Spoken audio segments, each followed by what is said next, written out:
Friends. அது போட்ட first குச்சி கூண்டில் இருக்குது. ஆனால் நாளைக்கு எடுத்துன்னு போயிட்டு இப்போ பறவை விடுவேன். இதையும் சேர்த்து பறவை விடுவேன். அதோட அப்பா அம்மா எல்லோரும் பறவை விடுவாங்க. அவங்க அம்மா முட்டையில் இருக்கிறதுனால அதை பறவை விட மாட்டேன். இப்போ நான் இதை சும்மா எப்படி பறவுதுன்னு உங்களுக்கு காமிக்கிறேன். இதை பாருங்கள், இப்போ மூஞ்சி கண்ணு இதெல்லாம் பாருங்கள்.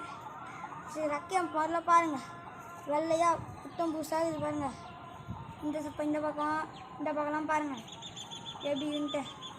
அப்புறம் கால் கூட பாருங்கள், நகம் தாங்க இதுக்கு நிறைய இருக்குது. அப்புறமா வெட்ட போகிறேன் இந்த நகத்தை நேர் கட்டு வச்சு.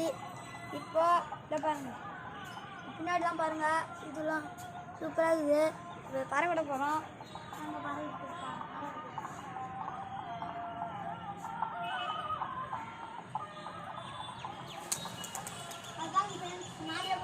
ஃப்ரெண்ட்ஸ். நாங்கள் இப்போ நாங்கள் கீழேருந்து விட்டுருந்தோம்னா ஹைட்டாக வந்துடுவோம் ஃப்ரெண்ட்ஸ். இப்போ நாங்கள் கீழே